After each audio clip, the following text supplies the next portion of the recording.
and I will not keep the floor until 3 o'clock. Huh? Good afternoon to all of you, and thank you very much for your attention. And I'm very happy to be here with you. I have just attended the meeting of the College of Commissioners at the invitation of Jean-Claude Juncker. Our first day of negotiations on the 19th of June was useful to start off on the right foot. But the hard work starts now. We need to engage substantially in all the issues of the first phase of negotiations, as agreed with the UK on the 19th of June.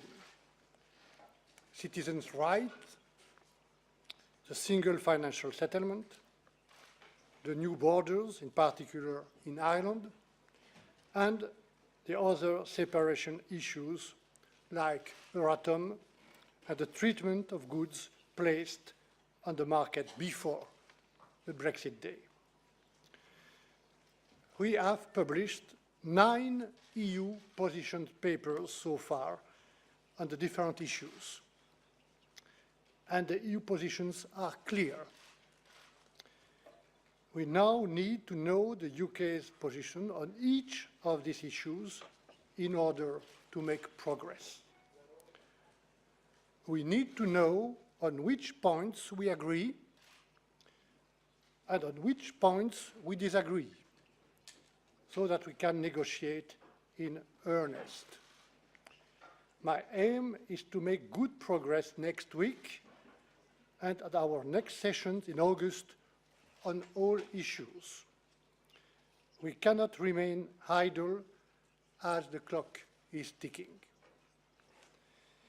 Mesdames et Messieurs, quel est l'enjeu de ce deuxième round la semaine prochaine? Sur chacun des sujets de la première phase, notre objectif est de nous assurer que nous travaillons bien sur les mêmes bases, avec des objectifs communs, et après avoir identifié, comme je viens de le dire, les points d'accord ou les points de désaccord. Et ça, c'est une condition indispensable pour pouvoir converger vers des solutions communes. Pour les droits des citoyens, cela veut dire mettre clairement en évidence les différences entre notre position et la position britannique, lucidement. En l'état, la position britannique ne permettrait pas aux personnes concernées de continuer à vivre leur vie comme aujourd'hui. Il y a donc des différences d'ambition, et elles sont assez nombreuses entre les deux papiers. Par exemple, nous voulons que les citoyens européens au Royaume-Uni aient les mêmes droits que les citoyens britanniques qui vivent en Espagne ou dans tout autre pays de l'Union européenne. La position britannique actuelle ne permet pas cette réciprocité. Elle soumet les citoyens de l'Union européenne au Royaume-Uni aux droits britanniques qui imposent des restrictions, par exemple pour le rapprochement familial. Nous voulons que les droits des citoyens concernés puissent être invoqués directement par les citoyens sur la base de l'accord de retrait. Le Royaume-Uni, lui, veut inscrire les droits des citoyens européens au Royaume-Uni dans le droit britannique, qui pourrait évoluer avec le temps et ne peut donc pas les garantir dans la durée.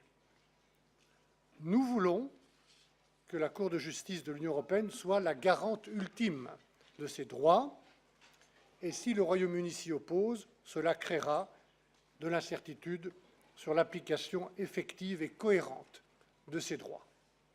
Et nous voulons nous assurer que les citoyens européens au Royaume-Uni bénéficient de procédures administratives simples et claires.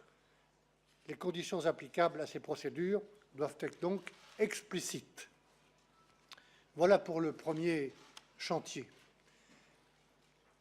Sur le règlement financier, il est indispensable que le Royaume-Uni reconnaisse l'existence d'obligations financières qui découlent simplement de la période durant laquelle il est membre de l'Union européenne, et notamment dans le cadre financier pluriannuel actuel. Alors, nous pourrons commencer le travail sur la méthodologie et nous mettre d'accord dans cette première phase de négociation sur cette méthodologie. Pour les questions liées à l'Irlande, nous voulons entamer des discussions rapidement sur le maintien du Common Travel Area entre l'Irlande et le Royaume-Uni, en définissant précisément ces différents aspects pertinents, et aussi sur la protection des engagements du Good Friday Agreement dans toutes ses dimensions. Sur des sujets d'une telle importance, il est essentiel de s'assurer que nous sommes bien, avec nos partenaires, sur la même ligne politique avant de rechercher des solutions techniques. Mesdames et Messieurs, je veux être très clair sur ces chantiers. Ces trois sujets prioritaires pour la première phase des négociations sont trois sujets inséparables. En d'autres termes, des progrès sur un ou deux de ces sujets ne seront pas ou ne seraient pas suffisants pour nous permettre de passer à la discussion sur notre relation future avec le Royaume-Uni. Enfin, sur les autres sujets de la séparation, comme Euratom ou la question des procédures judiciaires en cours à la date du retrait, notre objectif, la semaine prochaine, est de démarrer les discussions. Sur toutes ces questions-là, liées à la séparation, nos positions sont connues. Hi there, it's Adam Fleming from the BBC. So, Mr Barnier, you said you want clarity from the UK government. Do you think it's a problem that thus far they've not revealed more about their position? And do you think it reveals anything about the UK's attitude to this whole process, that they've not sent you more paperwork up to this point?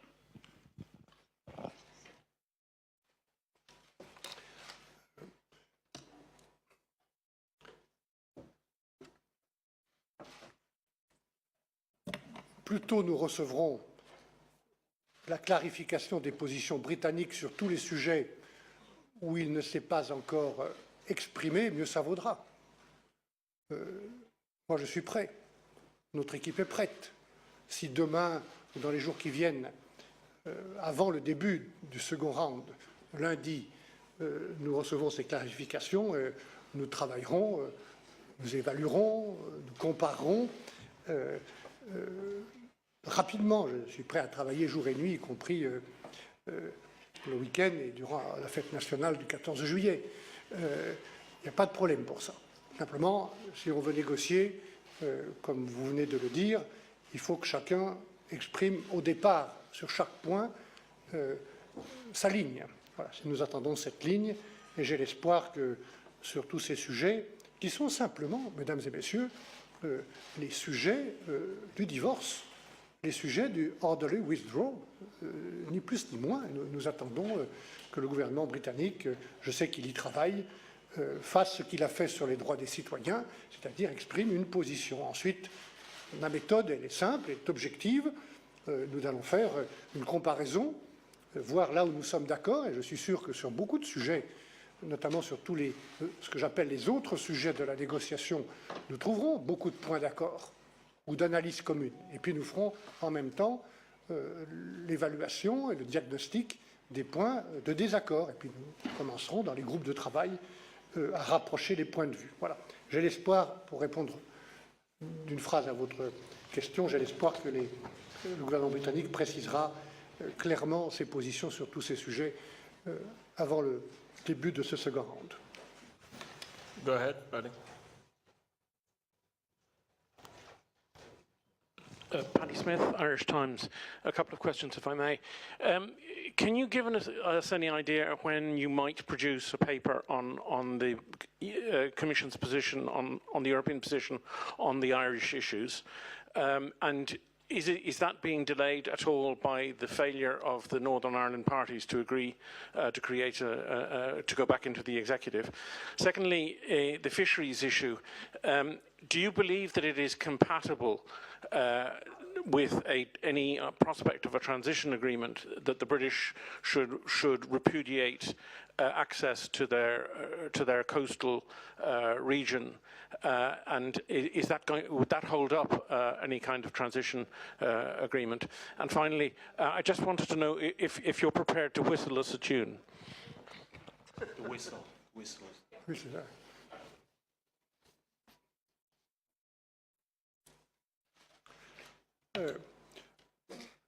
On your last point, I don't want to make any comment. I'm not hearing any whistling, just the clock ticking.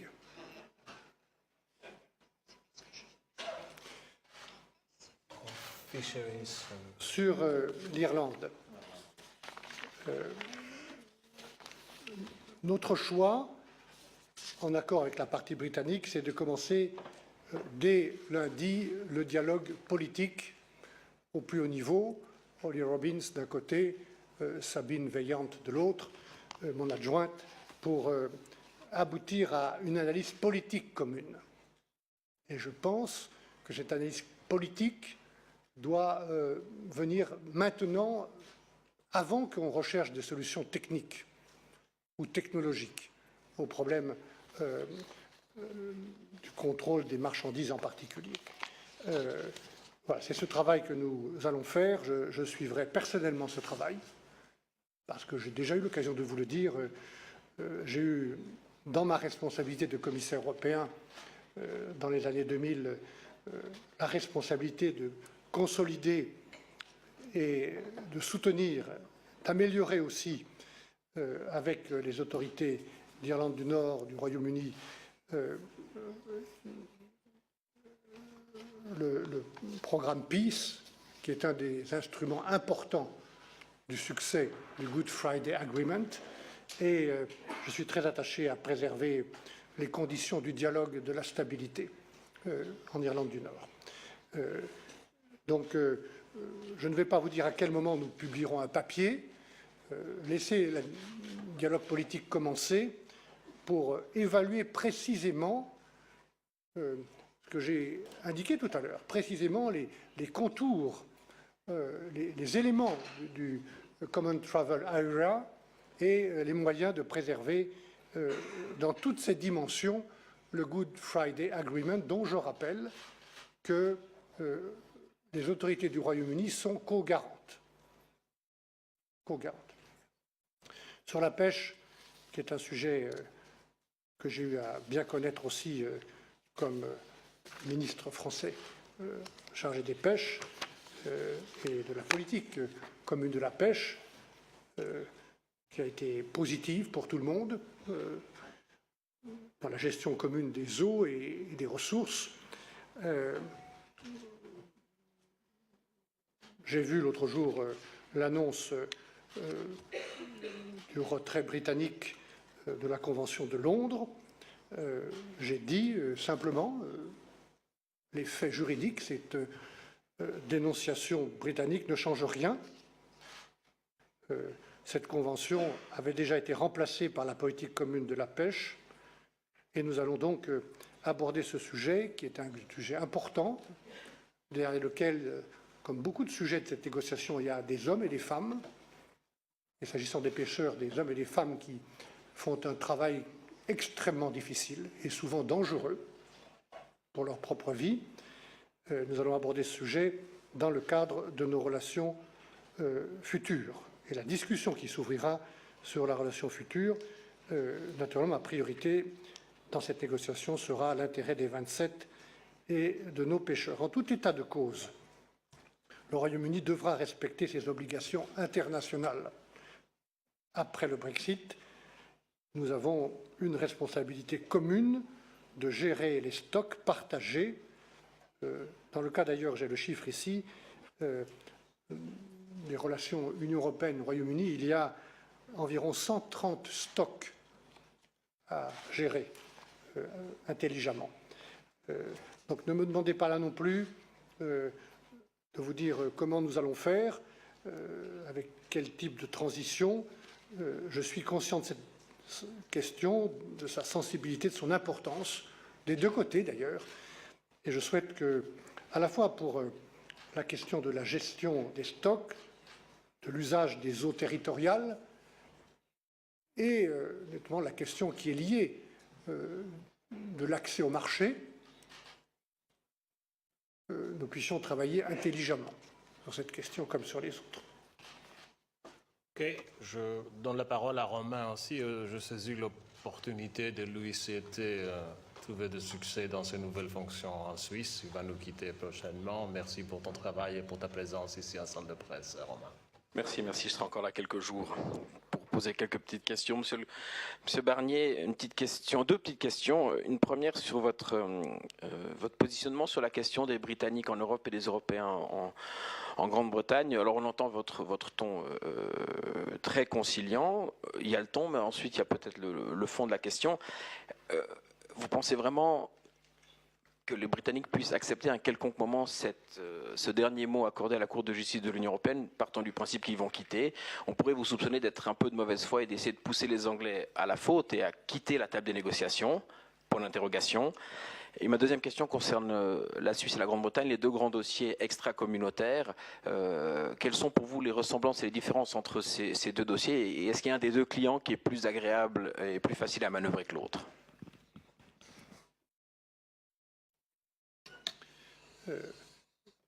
D'abord, je suis à peu près sûr que là où vous allez être dans quelques jours, après avoir quitté Bruxelles, et nous vous regretterons, on continuera à suivre cette négociation.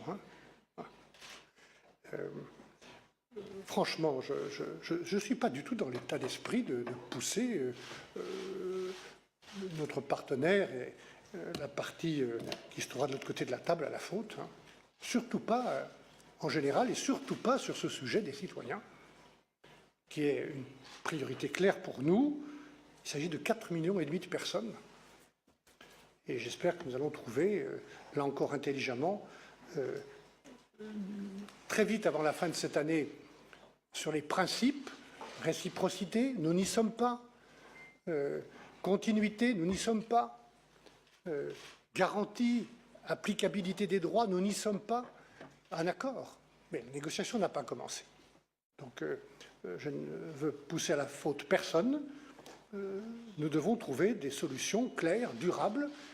Nous parlons bien, c'est pour ça que sur la Cour de justice, il y a aussi des discussions possibles. Je ne parle pas de la Cour de justice pour des citoyens qui arriveraient au Royaume-Uni ou des citoyens britanniques en Europe, encore qu'ils seront en Europe après le Brexit. Nous parlons des droits qui vont être acquis, accumulés, depuis les années passées et jusqu'au jour du Brexit et peut-être un peu après aussi.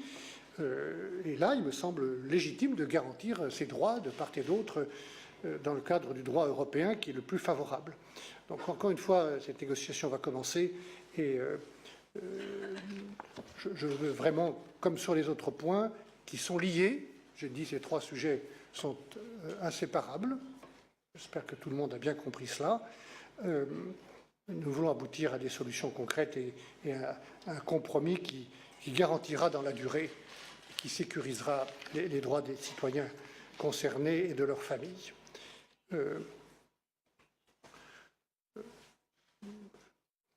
Comment voulez-vous que je fasse une comparaison du benchmarking entre la Suisse et le Royaume-Uni? La situation britannique est unique. Cette négociation est extraordinaire. Je vais d'ailleurs tout faire pour qu'elle reste extraordinaire et unique. Tout. Je ne sais pas à quoi nous allons aboutir avec le Royaume-Uni. Une fois qu'on aura franchi la première étape, nous serons prêts à discuter de ce que j'ai appelé devant vous un nouveau partenariat avec un accord de free and fair trade coopération bilatérale en matière de sécurité et de défense, peut-être d'autres accords de coopération. La ligne bleue ou la ligne rouge est claire. En toute hypothèse, la meilleure relation avec l'Union européenne restera d'être membre de l'Union européenne. Et en second best, ce sera d'être membre de l'espace économique européen, comme le sont la Norvège, l'Islande ou le Liechtenstein, qui ont accepté des conditions assez rigoureuses pour participer au marché intérieur. Voilà. Donc, si ce n'est pas dans ces deux catégories-là que se trouve le futur statut du Royaume-Uni, c'est dans une autre forme de partenariat, mais je répète que il y aura des différences, il y aura des conséquences. Et le Royaume-Uni qui a pris cette décision souverainement de quitter l'Union européenne, de quitter le marché unique, de quitter l'union douanière, c'est la position officielle qui m'a été rappelée par le ministre David Davis, doit naturellement comprendre d'abord ce que je fais dans chacun des speeches que je donne, comme la semaine dernière, comprendre d'abord les conséquences et ensuite assumer les conséquences de sa propre décision. Okay, then I had the Spanish corner. Jorge. Actually, it's not a Spanish-related question, so maybe you would like to share that other question with one of my colleagues afterwards, but I still have the question. Thank you. I'm sorry, I work for Euractiv as well. So first a question on the agencies, because in a few days it will expire the deadline to present the candidatures for these two agencies that we've heard so far, but there is a third agency that we haven't heard anything, and it's the EU Patent Court, which is one of the three courts is based in London, and it's this long-awaited EU patent. So I don't know if your intention is that this court will remain in London, or if this will come up at some stage during the negotiations. And another question, it's it seems that Britain is not very happy with the notifications sent to some of its national experts to leave the Commission because they are working with Brexit-sensitive areas. And it seems that so far there are only a handful of them, but the number will increase, I guess, as the negotiations progress. So I don't know if your compromise is to limit as much as possible these national experts that will have to leave the Commission, or do you think that they will have to, they will be kicked off because more dossiers will be involved in the Brexit talks? Les deux points que vous venez d'évoquer ne sont pas dans mon mandat de négociation.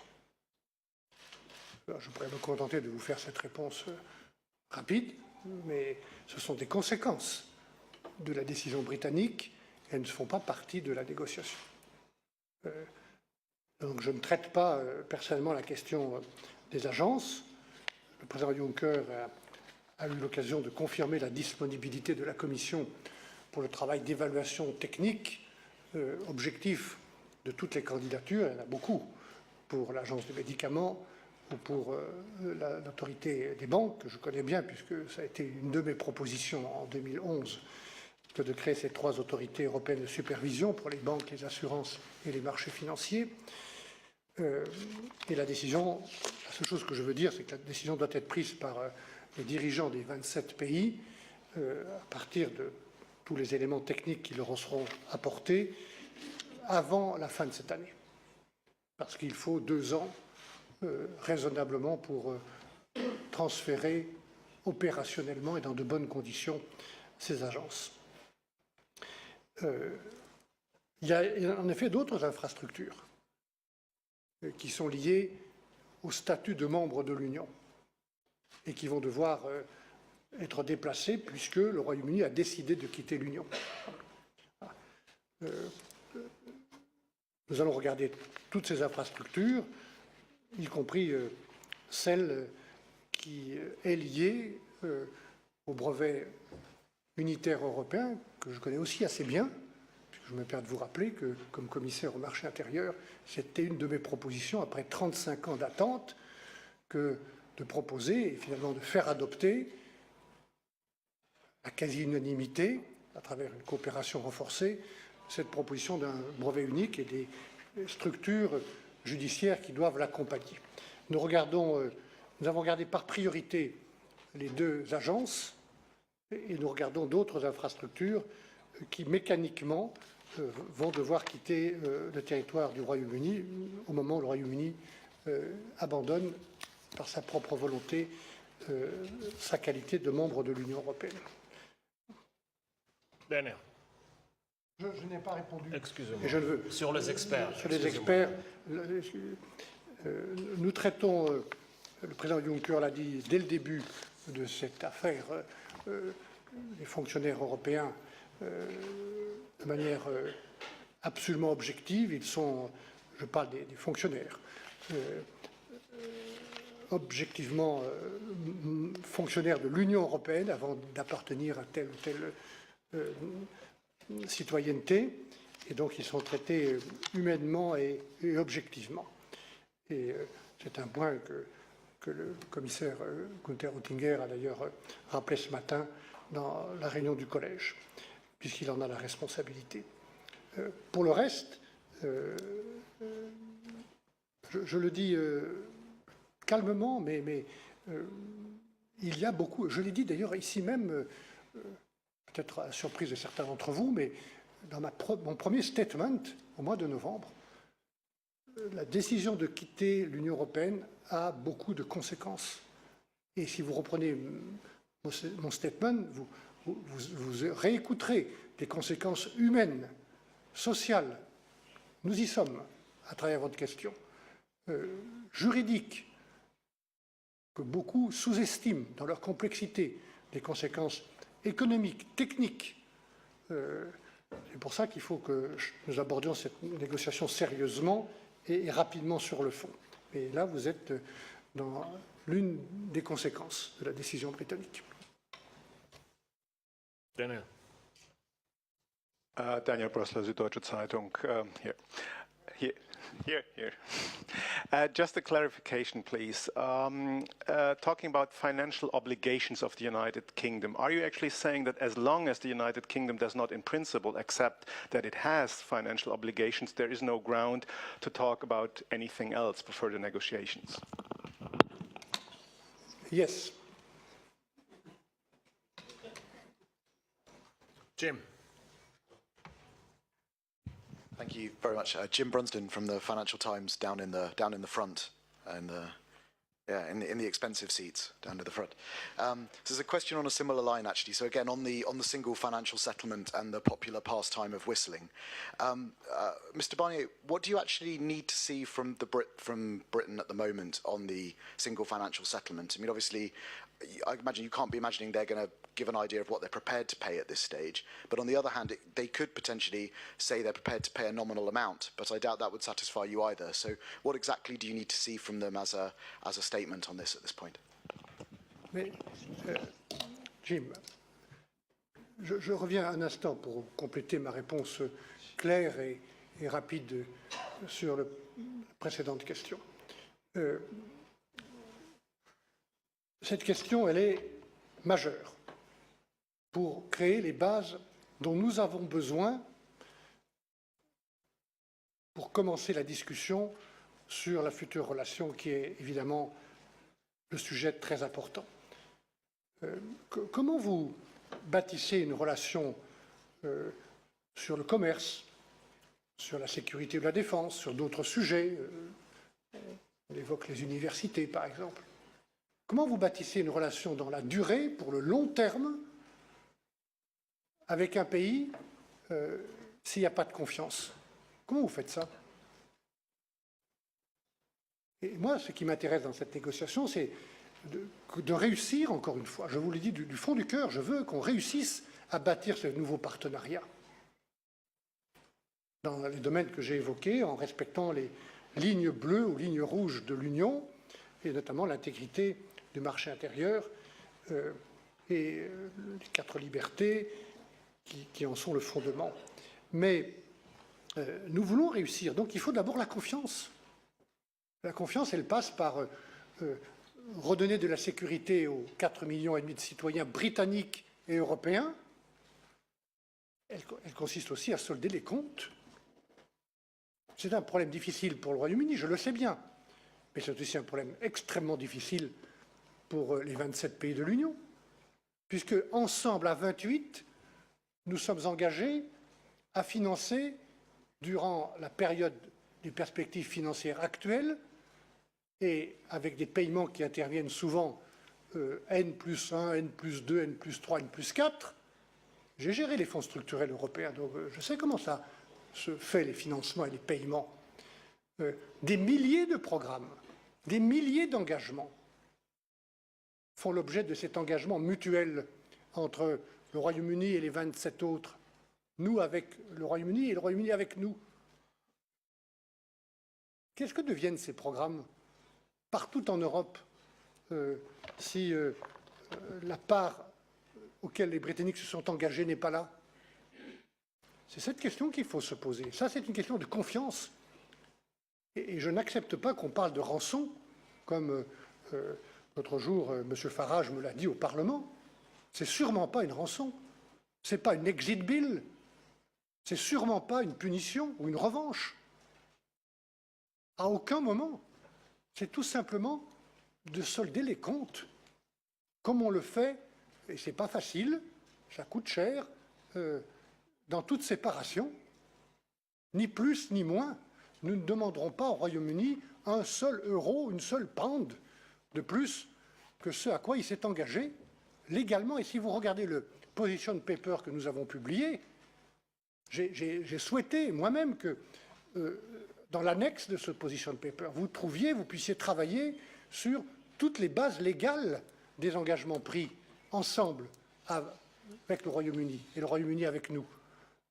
Alors on peut discuter de telle ou telle ligne budgétaire. C'est ça que je veux faire.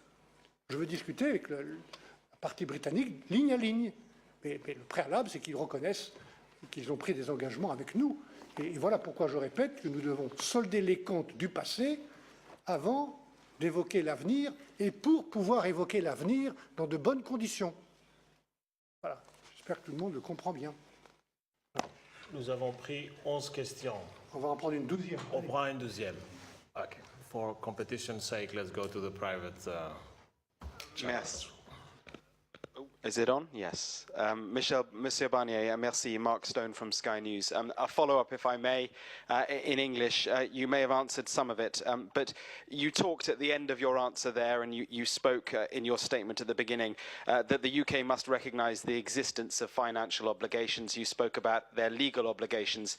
Behind Mr Johnson's colourful language in Parliament yesterday, talking about whistling, he did say that the UK would meet its legal obligations. David Davis has said the same. So some might argue they have already accepted behind the scenes that there is a bill to pay, a commitment to make. What more do you need in phase one to be able to say, okay, we accept, we agree on this? If it's not a figure, what more do you actually need that the public can understand? And a second question, very briefly, if I may. You've talked several times about your love of hill walking, of mountain walking.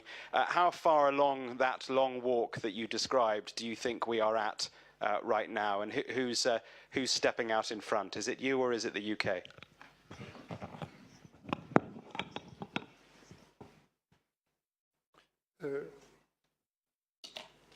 You just said we must agree on this. What means this?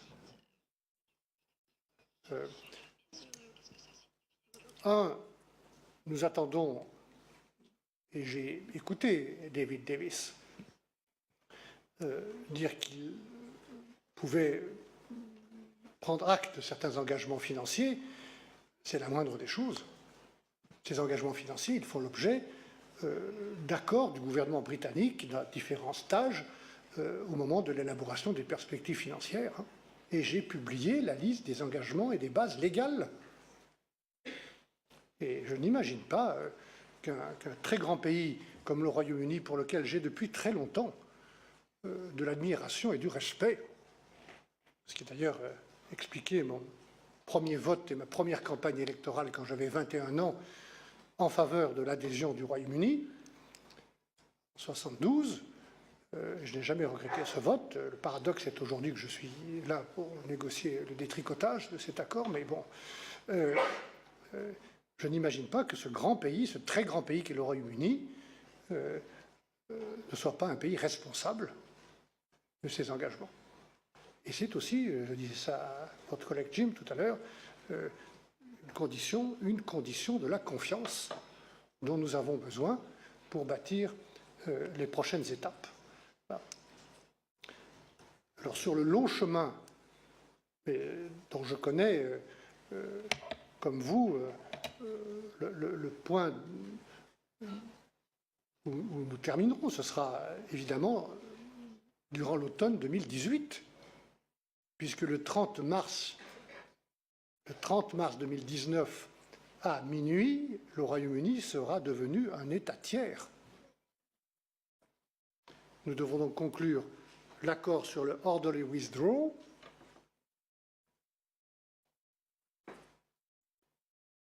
Les points de la séparation, ils sont là, les 9 papiers dont nous devons discuter et les positions britanniques que nous attendons.